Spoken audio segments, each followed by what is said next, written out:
I think we're ready to start. So we have the three presenters here, I believe, and we're going to start with Anne Jacobs from Nottingham Trent University.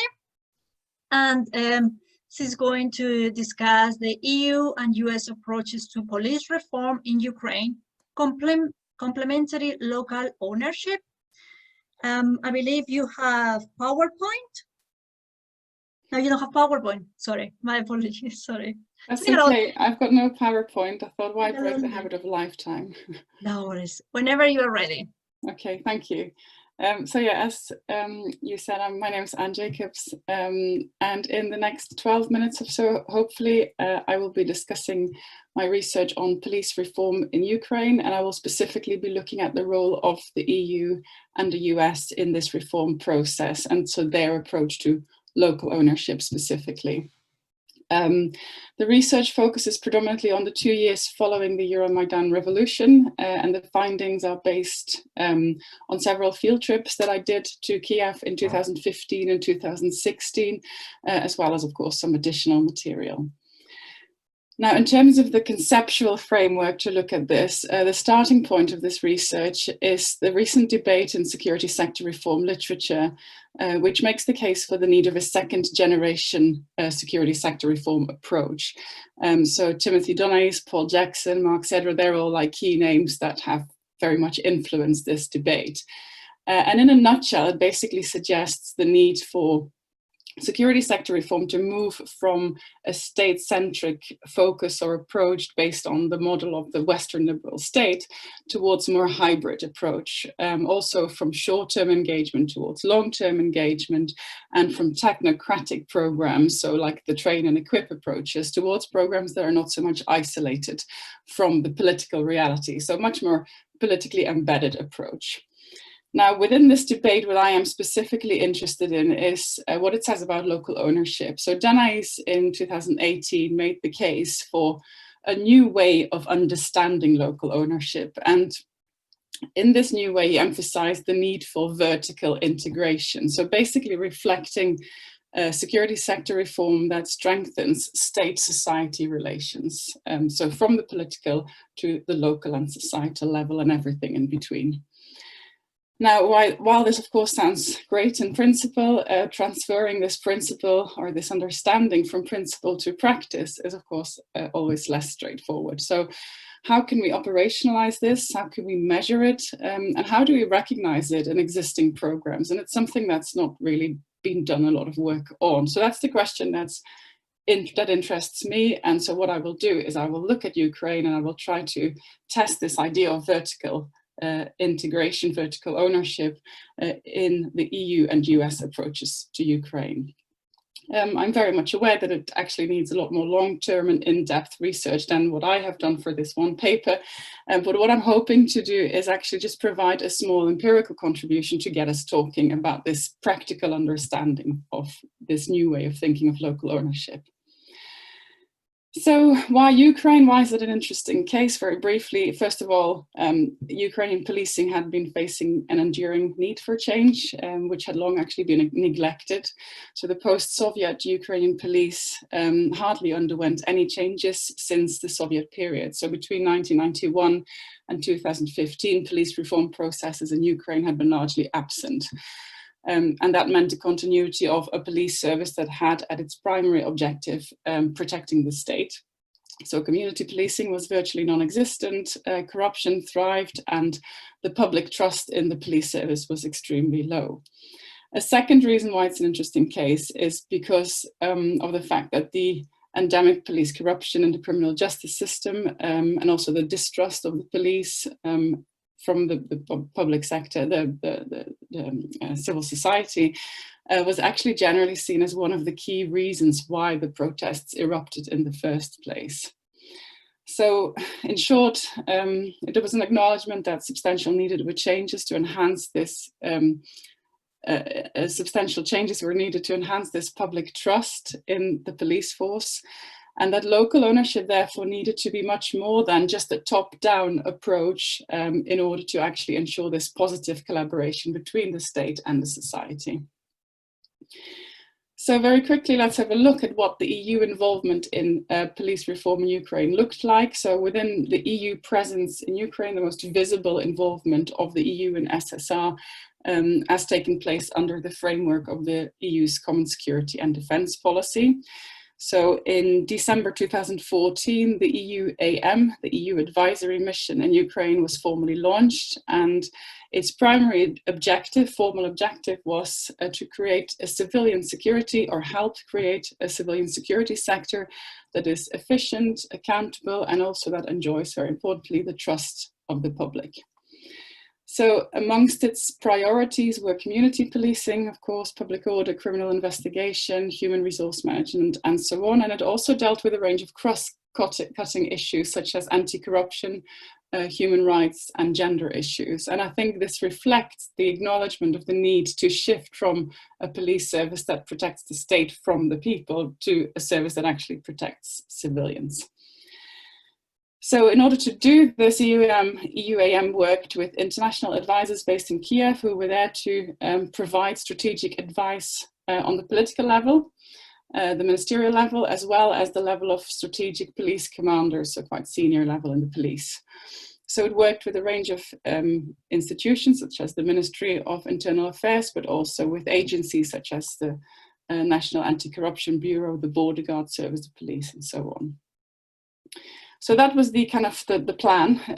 However, there were some problems because when the mission was first launched, the initial buy-in was very limited. So the discussions at the political level, at the strategic police command level, were very infrequent. And many of my interviewees suggested that the reason for this was the fact that the first Deputy Minister of Internal Affairs, who was actually kind of the key figure for another police reform project, Ekas Golatse, she was fully occupied with this other project, which was a US-supported project, and which had the full support at the political level. So as a consequence, EUAM failed to get access to this political level in the same way to discuss policing strategies and to deliver advice on issues such as community policing, for example. So the initial phase of EUAM's engagement with the senior stakeholders was therefore very challenging due to a lack of political commitment, in effect. So in the meantime, there was an outreach team connected to EUAM, and they tried to embark on some separate projects in the rural regions. But again, due to the lack of political buy-in, the EU efforts did not really trickle down to the societal level. So it's fair to say that the initial phase of EUAM showed very, very little to no vertical integration or inclusivity. So instead, what we saw, and this was quite interesting, was a shift towards horizontal integration. So the EU tried to better align its efforts with other international efforts rather than contradict them. And in this case, in particularly the US-supported projects. So as a result of that kind of horizontal alignment, if you want, EUAM embarked on additional activities, such as the delivery of various training sessions of this, to support this new police project, which was also supported by the US. And it also provided some advice on some strategies and pieces of legislation, such as the law on the National Police of Ukraine, which was to become the new law for policing. And actually within this advice, they actually very much reflected the need to involve civil society in policing matters.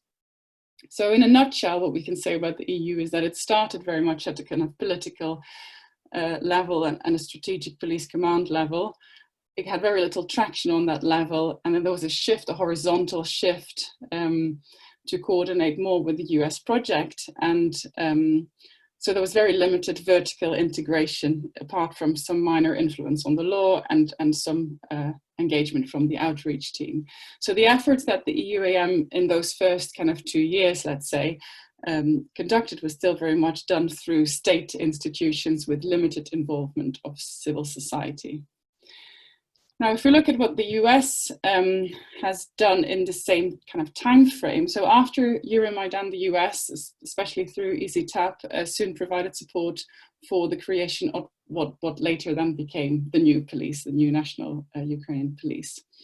So firstly, the US supported the appointment of Eka Zguladze. She was then the new Deputy Minister of Internal Affairs and a key figure in this reform project. She was a Georgian national, actually. She was granted citizenship by Poroshenko and appointed to implement a whole new system of law enforcement, and I've quoted this.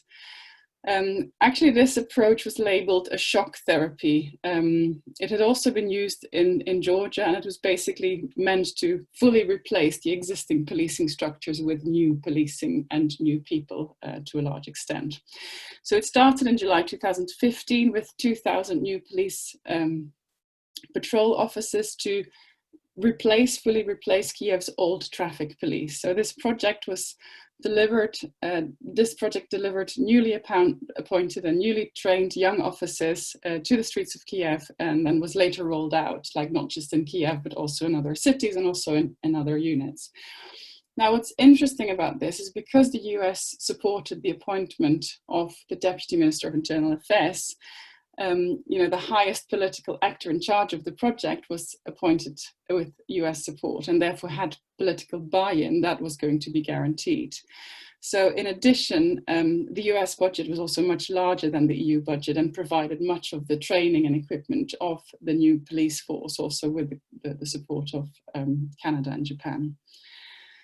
So the primary objective of this patrol project was to tackle corruption and to restore public faith in traffic police through visibility. And it's fair to say that the presence of this new police force in the streets of Kiev was indeed, undeniable. They had new cars driving through the streets with blue lights flashing, exercising a very visible presence, even at very minor community incidents. So very soon reports came out in the media about this incorruptible new traffic police. So this is a highly noticeable way for the government to show that reform is indeed happening. So it was a very drastic and visible measure to demonstrate change to the public. In relation to this project, there were also other initiatives, such as something that was called My New Police, which was basically a trust building exercise between the police and citizens. So there was a bit more kind of involvement of the police. There was also information sharing campaigns towards the citizens and so on. However, it's also fair to say that despite the fact that they had a substantial budget, the majority of this budget actually went to things like new uniforms, new equipment, refurbishing of police stations and so on. And only a very small amount actually went to civil society groups who promoted rule of law. So if we bring this to kind of the framework of vertical integration, we can say, what, sorry? 1 minute. Oh, okay. I'm almost at my conclusion, so I'll just be quick. So in terms of local ownership, we can say for the US approach, there was political engagement at the deputy minister level. There was engagement at the lower institutional level with the actual trained police officers. There was less engagement in between, like the middle management level, because of the direct involvement of ECHA with the kind of reform project. There was some involvement with the civil society, but actually it was quite one directional. So it was like informing the public rather than being informed by the public.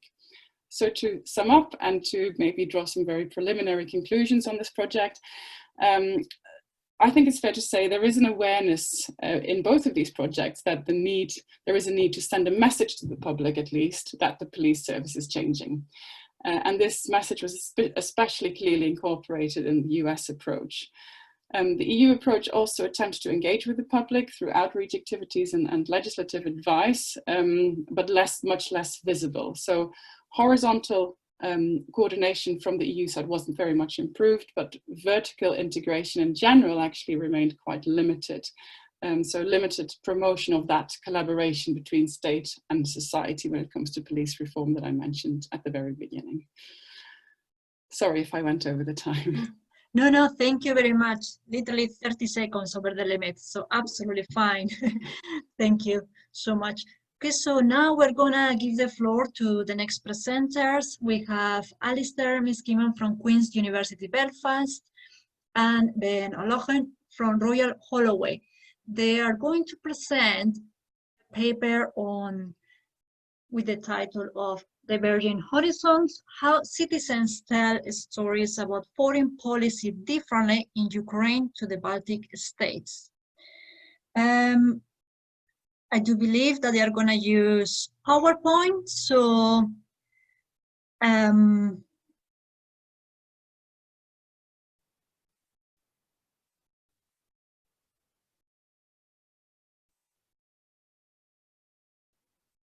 whenever you are ready. Okay, thank you very much, Arantza. So I'm Ben O'Loughlin. I'm going to present for 10 or 12 minutes. And Alister's here as well. He will join in for questions. So we've changed our title slightly because of COVID. So we ended up with slightly different data. So apologies for that. But the presentation that we're giving today is about how elites in the Baltic states and in Ukraine talk about joining the EU, how they talk about foreign policy, how they talk about Russia. And whereas we found with when we did this research with young people that there was a great amount of divergence, with elites, whether it's political elites, cultural elites, civil society elites, we found actually that there's quite a lot of overlap. So I'm going to talk you through that. So we'd already done one study funded by Jean Monnet from up until 2018 that showed that a lot of Ukrainians and Ukrainian media and Ukrainian young people were very keen on joining the EU eventually, if not now. But there was great uncertainty about what the EU was. The EU was relatively invisible in Ukrainian media, or it might be a flag. So they didn't really know what life in the EU was like. Off the back of that, because a lot of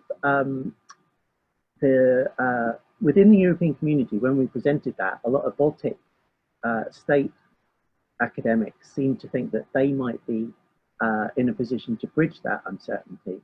We did a second, or we are doing a second study at looking at, well, can the Baltic states actually be that bridge? So we've had interviews going on in Estonia, Latvia, Lithuania, as well as Ukraine to explore that. So because of COVID, things have been a little bit behind, but we do have at least a big chunk of our elite interviews done in the 4 countries. So the findings that I'm giving today are from that. Now, just to give you some context on this project, which is called EU, which I'm not really happy about, but it got funded. We've got this kind of triangular mechanism of looking at policy elites, publics, and media, and seeing how ideas shift between those or across those over time. And what we're particularly interested in this project is, first of all, how is the EU perceived? So when the EU speaks or the EU does something, how is that received in these countries that are either already within the EU or, like Ukraine, might want to join at some point? And then we were also curious, once the Baltic state academics join, to see what work they're doing. So the presentation we just had from Anne there, looking at policing, shows that there's various reform going on at various different levels. So we thought we would explore that and see if there was anything positive whatsoever. The analytical framework we use in this project is strategic narratives. So here we're looking at how certainly in this presentation, how the elites in the 4 countries narrate their own identity and their identity of their enemies and their allies. We're interested in how they narrate the international system and how broadly they think the system bears upon how they must act. And then we're interested in how the identity and system narratives bear upon what they think is appropriate policy and who are the relevant actors, what is the plot, what is the resolution, and so on. So this is an approach that we've kind of brought in from the humanities to IR, but we've worked with a lot of IR narrative people, and it's a fairly conventional approach, to be honest now. We're particularly interested, there is a lot of textual study of speeches and policy documents, but not quite so much study on the reception of narratives, because studying audiences is expensive. It often involves ethnography or digital methods. but we are trying to do that to some degree in this project. So we're interested in this project, particularly looking at elites under 35. That was what the policymakers said was really important, because if the Baltics are going to be a bridge for Ukraine, then it's not going to happen quite yet, but it's something that would unfold over the next 10 to 20 years for Ukraine to be in a position to join the EU. So what I'm talking to today are elites, young interviews with young elites. So there are 4 findings. Hopefully I'll get through them all. The first one is that elites in all countries seem to take for granted that they were working in a multi-layered system, and the question was just how to take advantage of that. So the elites in the Baltics were very keen on doing non-state action, on doing cultural exchanges, on exchanging people working in the IT sector and so on. But they're also interested in to some degree with state cooperation, but there was a certain sense that this might be slow or it might be unreliable. And so as for the Baltic states, then they would look more for acting through EU partnership or European neighbourhood policy towards Ukraine. And then there also were quite direct aspirations, and it's a shame I can't share quotes with you in this short presentation, but they thought that by acting in the UN or the WTO or in NATO, that there were positive ways that they could take on leadership positions that would benefit not just them as Estonia or as Lithuania, but also benefit Ukraine in the long term. But that kind of multi-layered system kind of allowed us to see a fairly obvious division for them in their assumptions about what the EU was, because it's clear that they thought that Germany wasn't really in a position to help Ukraine because of Nord Stream or because of division in public opinion about Russia. Equally, they didn't think Britain or France were in a position to do much. So this notion of a divided EU was for them an opportunity for them to take some leadership, or at least on this issue of Ukraine, if not on foreign policy per se, but on Ukraine. But there was a third aspect of this, was that when you read the interviews from each country against each other, you see accusations of self-interest against the others. So Lithuanian interviewees, whether from civil society or from their parliament, would say that Estonians are pushing leadership on Ukraine because it makes Estonia look good. It gives Estonia a sense of, oh, we're important, we could even be a Nordic nation and leave the Baltics behind. So even though there was some kind of shared sense of identity and that their parents certainly would be able to speak Russian and understand Russian culture and bring that understanding into EU foreign policy, there were also certain senses that they were only doing this to benefit themselves within the EU. But that again supports the idea that they are trying to work at multiple layers. Second finding, that we've kind of mentioned this, but the trust or the attitudes to Russia and the characterization of Russia was seen as something that was highly divisive within the EU.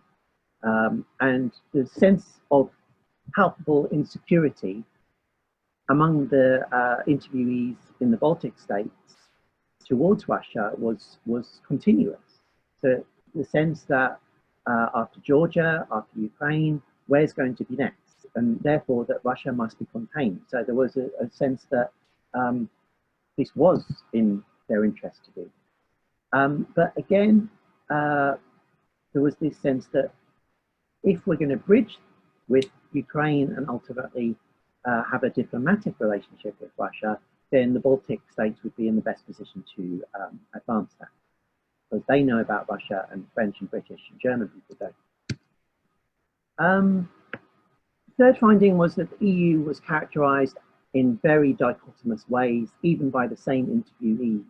So I've listed there a load of negatives, a load of positives. I won't go through all of them, but there was this kind of tension that they were really pleased, the Baltic states at least were really pleased to have joined the EU, that they could list all of these negative aspects. The language they use towards the EU to do with corruption or double standards was quite common. And so for all of the positives, there was this sense that the EU wasn't in the right place right now. And so this again was used by Baltic interviewees to justify why they need to help the EU become more assertive, for example, towards Russia through Ukraine. There was the sense that when we looked at the system narratives, that the international system was becoming this a multipolar, competitive, and even conflictual order. That war has been around for 200 years, so why isn't war around now? And this is going to undermine the EU's position, and therefore it's going to undermine the Baltics' position. So they were saying that we must make the EU far more proactive on Ukraine and on Russia. The fourth and final thing is that there seemed to be a large unhappiness in Ukrainian interviewees about being constantly offered help.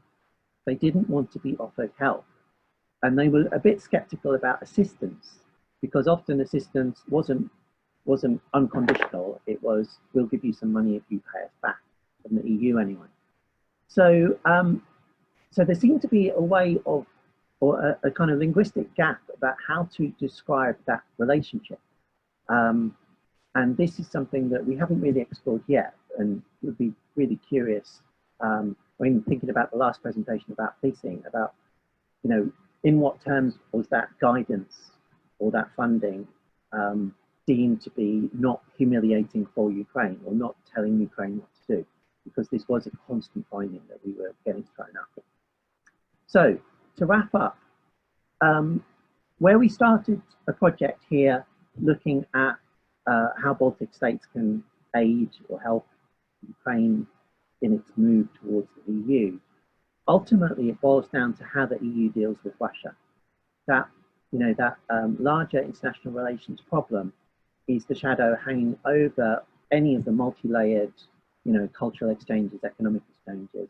Ultimately, that's what's going on. And there was the sense, certainly in the Baltic interviewees, that whatever they do for Ukraine, it's really about Russia, which when we go back to Ukrainian interviewees, we might put this to them because it's quite tense. But there was a sense that whatever happens with that relationship between the EU and Russia, that the Baltic states will pursue multi-level partnerships anyway. So whether it's EU partnership work, or whether it's just local exchanges with universities or schools or scientific organizations, they want to push that, and they feel they should, because they feel as though they received benefits in the 1990s, and now it's their turn to give some benefits to countries that need that. But there are all of these disputes about what the EU is, and whether the Baltics are only doing this to put themselves first. And so as we get more data, and as we do the media and student analysis, we will see how embedded these disputes are, because it does slightly undermine what the Baltics are doing if it's seen as purely self-interested. This research, just to wrap up, is coming out in a journal next year. There's a whole, you know, there's teams and teams of researchers doing this for us and with us. So that's where we are right now. Thank you.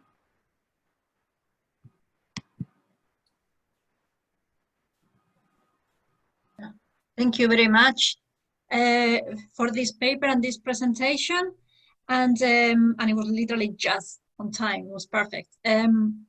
Now I would like to welcome Feyyaz Baris Celik, who has been very patient with me in particular when I was we were organizing the papers, and at the last minute he was changed of panel, as we saw in the morning, sorry, in the afternoon. He's going to present a paper with the title of Practicing What It Preaches, or Preaching What It Practices, EU's Rhetoric and Action in Foreign Policy. And I do believe that Baris has PowerPoint with him. So whenever you're ready, there you are. Yeah. Perfect. So there you go. You got 20 minutes. Oh, sorry, 12 minutes. Sorry, 12, okay. 12. Yeah, glad that I don't have 20 minutes because I don't think I have enough to put into 20 minutes, because this is a very early draft of a paper that I'm currently working on. But can I start to this presentation by thanking the team for organizing this session during these difficult times. And also I would like to thank particularly to the participants of the BISA European Security Working Group workshop in Birmingham. And there I presented a paper and received very useful feedback. And that paper has recently been published in European Security. And I'd like to thank you again for, I mean, many people in here were also present in that workshop. So let me thank you again for them, although I also acknowledge that in the paper. So today I'm going to be talking to you about the sort of something that is not uncommon to see in the EU foreign policy literature, you know, this inconsistent behavior of the EU, broadly understood as the contestation between norms and interests. But I'm going to try to shed a new light into that issue. So let me introduce the sort of background for this paper. So recently we have been seeing an ambition to influence the EU's international environment by the EU, especially since the Juncker Commission. And we also see this principle pragmatism, and a phrase that informs the EU's foreign policy since the 2016 global strategy document. And we also have some rhetoric acknowledging that the EU's values are not enough. This needs to be complemented with the hard power dimension. So in short, there is an increasing emphasis on maintaining a values-based difference, but at the same time, an ambition to influence the EU's international environment. So why do inconsistencies occur in the EU's foreign policy? So basically, we have a bureaucracy that constantly struggles to reconcile different interests of member states, and this is particularly important because most decisions in CFSP and including CSDP display strong intergovernmental futures. Although some decisions in these policy areas are based on qualified majority voting, they are still strongly intergovernmental. And also CFSP is imbued with normative expectations and moral commitments, as well as material security imperatives. So for these reasons, I would expect to see inconsistencies in the EU's foreign policy, and this is actually one of the reasons that is frequently cited in the literature as reasons for inconsistencies. And in the face of these inconsistencies, trying to respond to these conflicting pressures.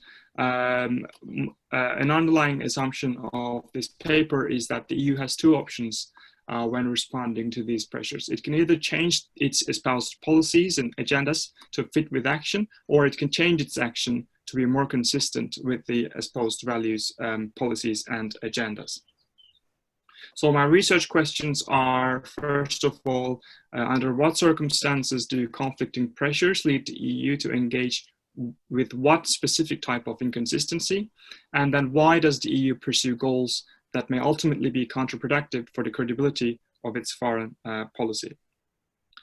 So of course, these are not the questions that are uncommon in the, or broadly understood in the literature on EU foreign policy, especially the literature on the relationship between norms and material interests, because this is linked to a broader question, namely, how does the EU balance the contradictory expectations arising from the, potentially conflicting norms and interests? And this can be due to, for example, capabilities or expectations gap, or consensus expectations gap. Some of the well-known theoretical explanations of these inconsistencies. There's also recognition in the literature that values and interests are not necessarily mutually exclusive. They can be pursued at the same time. the term hypocrisy, which I'm going to be using in more detail in the paper, is also used in the literature, but it's used to criticize the EU policies, and it's used mostly in a value-laden concept, sort of a maybe or arguably in a pejorative sense, saying that hypocrisy is something bad for the EU. So the EU's foreign policy also has not been studied extensively through the theoretical lens of organized hypocrisy, which I'm going to use in this paper. And then there's therefore a lack of systematic operationalization of the mismatch between EU's rhetoric and action. So as I said, I'm going to be using the concept of organized hypocrisy, which is borrowed from administrative and management studies. So these two concepts offer ways to address these gaps in the existing literature, as they focus on the relationship between the three organizational outputs, namely talk, decision, and action. So the underlying point is that instead of words leading straight to decisions and actions, each organization output fulfills its own purpose and pleases a specific audience. Now, we have two types of hypocrisy. The first is organized hypocrisy. So if you look at the word hypocrisy in the dictionary, maybe in Oxford Dictionary, you will see probably that there's an emphasis on goodness. I looked at the Oxford Dictionary, and it says hypocrisy is the assuming of a false appearance of virtue or goodness with the simulation of real character or inclination. So there is a moral dimension in this definition, but in the sort of organizational studies, we don't see always this moral emphasis. So first of all, organized hypocrisy can occur through decoupling. So decoupling means talk and decision on one hand and action on the other are not necessarily closely related. And then we have countercoupling, where we have talk and decision on the one hand and action on the other compensate for one another. And also there can be inverse causal relationship between talk and decision on the one hand and action on the other, which means action can actually affect talk and decisions at later stages.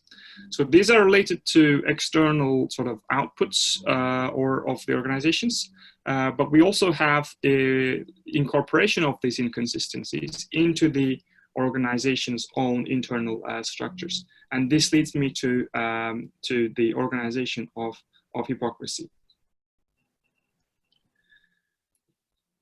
So as I said, this is a very early paper that I'm trying to build some cases.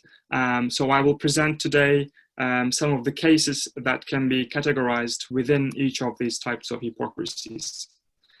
So organizational hypocrisy. So I would expect to see organizational hypocrisy if there is evidence of incorporation of inconsistencies into the internal structures of the EU's foreign policy governance.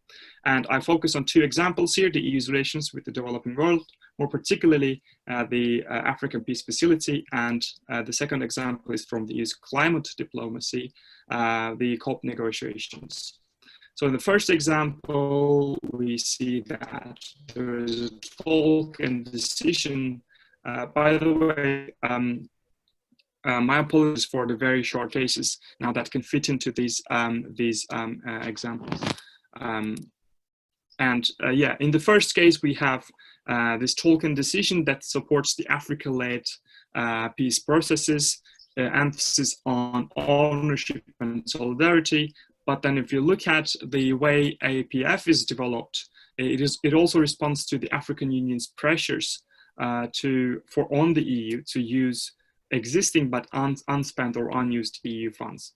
And the second example, the COP15 negotiations in Copenhagen, is an example of the EU sort of acting inconsistently with its talk and decisions. Because at first there was a red line pursued by the EU, there should be legally binding agreements after negotiations, but significant resistance from US and basic countries led to creation of new diplomatic structures to link climate change to wider international political issues, arguably more geopolitical issues.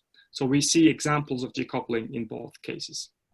In terms of organized hypocrisy, we have, I would expect to see this if there is no causal relationship between contradictory talk and decision on one hand and action on the other. Or we can also see countercoupling, which would mean talk and decision on one hand would compensate for action on the other, or the relationship between these organizational outputs will be reversed. And examples include the EU's norm promotion in third countries, and I'll be looking at the case of Azerbaijan, and the EU's response to migration in the central Mediterranean.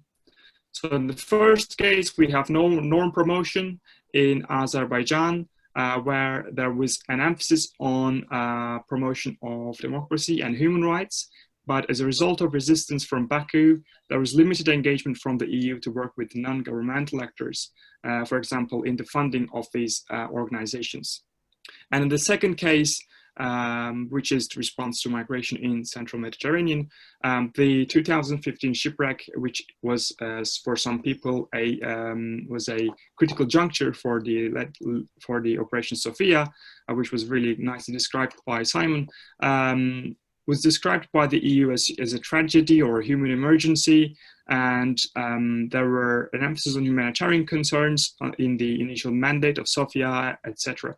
But then the number of people saved become more symbolic, and there was an increasing operational activity to implement the UN arms embargo on Libya, and this eventually led to Operational Irini. So in the first example, we have decoupling, because talk and action and decision on the one hand and action are not necessarily causally related, whereas in the second, I think there was some sort of a causal relationship, but they compensated for one another.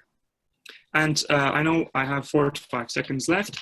The way to Operation Irini, this is my final slide. I'm planning to focus more on this case, because I think in this case we have a good example, arguably, of action leading to talk and decision rather than talk and decision always leading to implementation. So first, we have this framing of the issue as a tragedy and human emergency, which is the talk, and then this led to a certain decision, which was the Sophia's mandate with an emphasis on humanitarian activities. And then we had an action that compensated, talk and decision compensated for inconsistent action, which was based on the activity to enforce UN arms embargo, border control operations, or training of the Libyan forces. But then this action led to new decisions, which resulted in less rhetorical emphasis on humanitarian tasks and decisions to launch Operation Irini. And I see this as a new talk and decision, which was resulted by action. Some questions remain, these methodological questions, so it might be addressed in the Q&A, and I'll be happy to receive feedback and questions to enhance this paper further. So thank you very much for your attention, and I look forward to receive feedbacks. Well, thank you very much for your presentation and for your kind words in relation to our previous workshop, and of course, congratulations on your publication. Now we have some time left for Q&A, and I would like to remind everyone to please stay with us after the Q&A, so the 3 new conveners of the group will have the chance to talk with you for a few minutes at least. So whenever you are ready, oh, we already have a question at least. Okay, fantastic, but please keep adding your questions to the chat function. Okay, so I believe we are going to start with Danielle, who has a question for Ben and another one for Baris. Is that correct? Yes. I'll make it brief. Congratulations on your presentations. Very interesting topics. To Ben specifically, I'd like to given your depiction of Ukraine and the Baltic and the Baltic states, I was wondering up to which extent do you think the narrative of a Baltic other strengthens the idea that there is like in Eastern Europe and there is an East and there is a West? Like, in other words, do you think that the EU sort of uses this idea, this identity construction in order to build its own frontiers. We need the Baltics to set up, to mark the lines that is the Baltic and this is us, or traditional Western Europe. Isn't it like that? Perhaps they create the Baltics as a region in order to create themselves as well. And along the same lines, my question to Baris, I'm not sure I'm pronouncing it correctly, Baris Celik. Yeah. So a very interesting paper as well. But I was thinking when I talk about hypocrisy, because I can see your paper talks about the separation and a very interesting title like speech and practice. And you mentioned decoupling, counter decoupling, taking it from a more I don't really like the word, but deconstructionist side or standpoint. Could it be that this action and words and decoupling, countercoupling, couldn't it be that this helps build the notion that there is an EU, an essence to the EU? Because I'm not sure if I'm making myself understandable. Because you talk about actions and speech like different metaphysical concepts. And my question is, could it be that these are sides of the same coin and one is applied as an order to build and construct the other? Thank you. Thank you. So perhaps we can start with those two questions, and please, if anyone else has a question, just put your name on the chat function. Thank you. Ben, whenever you're ready. Okay, I'll give you a quick answer, and then if Alister wants to come in as well, then that would be good too. So thanks for the question, and this idea of this helping the EU build a frontier and why and who's benefited from that is really, that really resonates with a lot of what we found. Because for the Baltic states, they love it, or the interviewees in the Baltic states that we talked to, because it gives them a sense of being valued, and it gives a sense of recognition to their history and their cultural ties eastwards.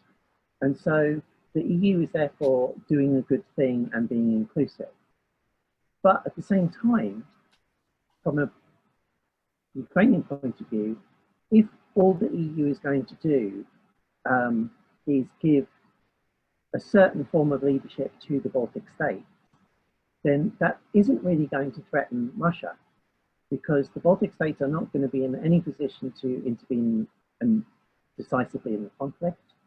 They're not really going to be in a position to change cultural affiliations with Russia or family-based affiliations.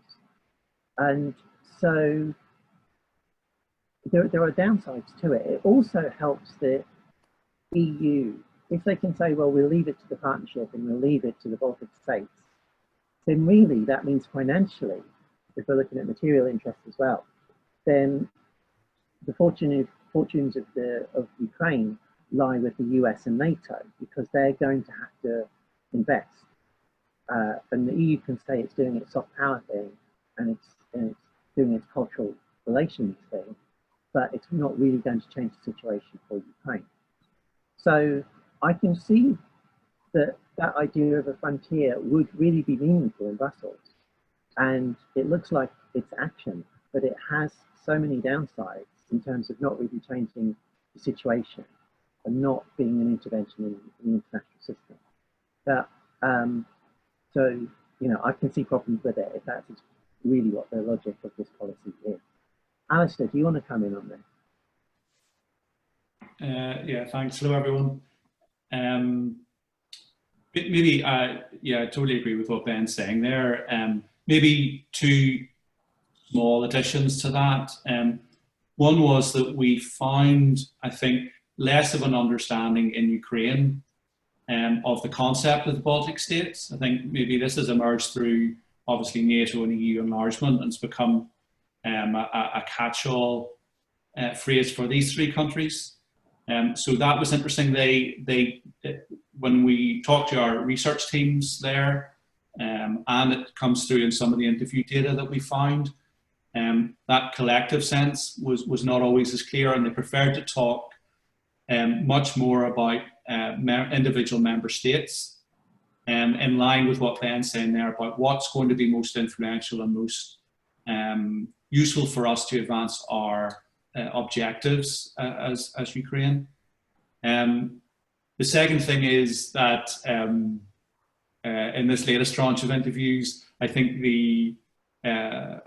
each of the Baltic state respondents were also at pains to highlight their individuality and what they particularly brought to, I think, discussions on a European wide basis, so that yes, there was a sense of collectivity, but to an extent, and there was interesting tensions between the demands of EU and NATO membership and what that might bring for them, and what their role in those institutions may be, linking up with Daniel's point.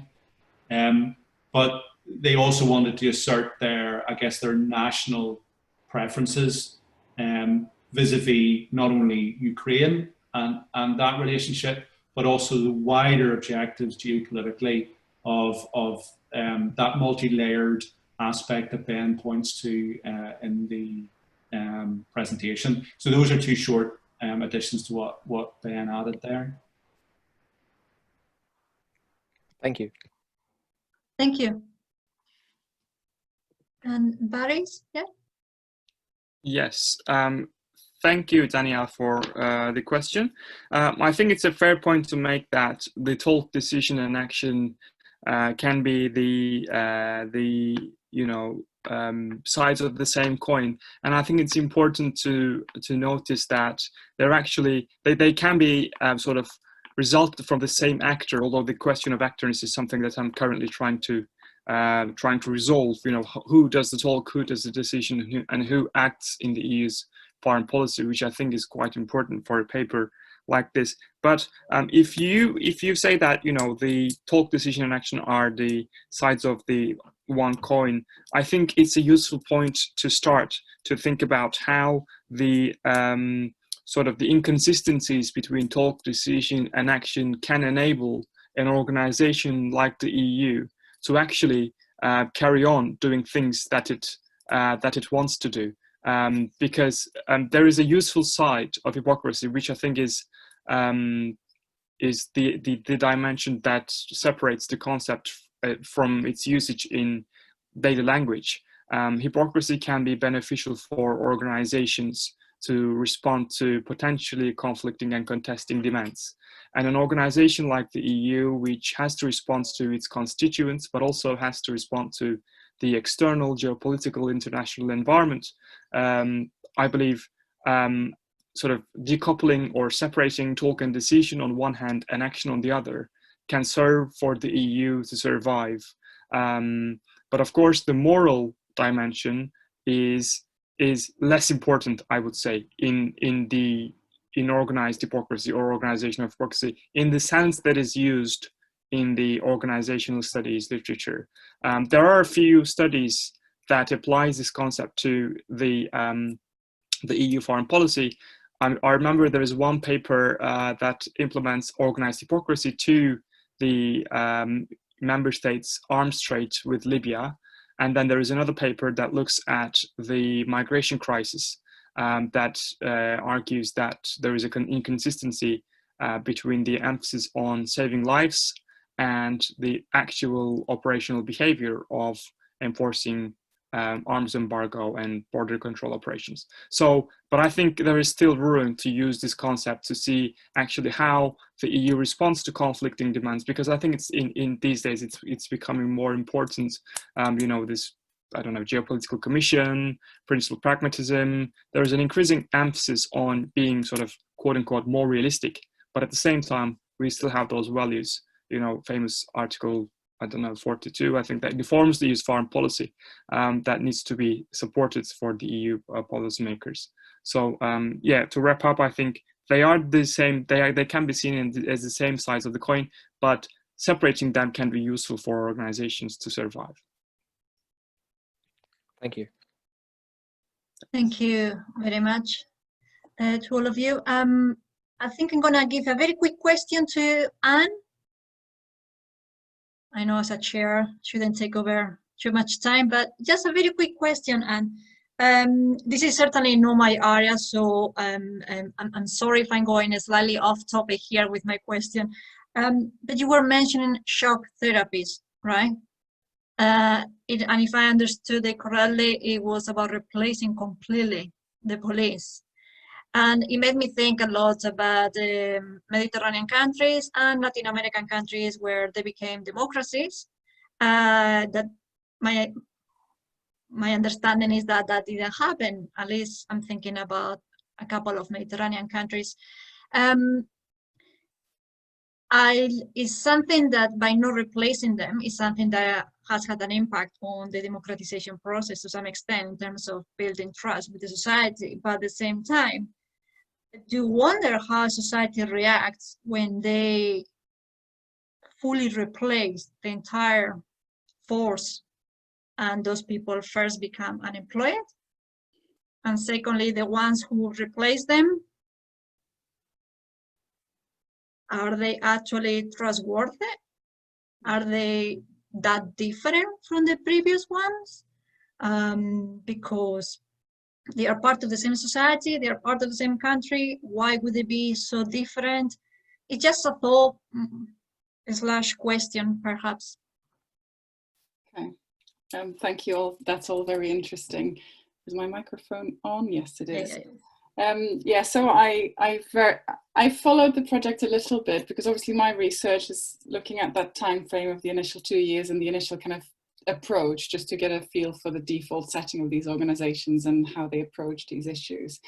But ever since, it's definitely received a lot of criticism in a lot of the issues that you've just raised. So one of the things that's come out of that is that it's been accused of just being a PR stunt rather than an actual institutional thorough reform, something that just had to be visible, that had to please the public, that had to send a certain message. So like a nicely wrapped box, but not much inside in effect. So that's definitely been a part of the criticism that this sort of project has received. So in terms of your question, what happens to those that were actually part of the organization? Are they now all unemployed? I can't remember the numbers, but so some of them have been integrated into the new structure. So they've had to reapply, basically. They had to be re-vetted through a different sort of process. So your question of, how can these new people be more trusted? So the argument there would be, well, they've had different sort of training, they are vetted in a different way, and also they're getting more money because there is a large US budget that is, I don't know for how long, because that's another question we can ask, of course, but at least initially the salary of the people of the new patrol project was much higher than the salary of the existing bureaucracy that was still existing alongside it, basically. So they were put on like administrative duties on a lot lower salary than the new patrol police was getting. So the argument was, well, they're getting enough money, they don't need to take bribes, and so therefore they're going to be less corrupt. Now, I think questions need to be asked about the sustainability of such an approach and to what extent it is initially just a PR stunt and sustainable to actually be, a fully functioning criminal justice system in that sense. Does that answer your questions?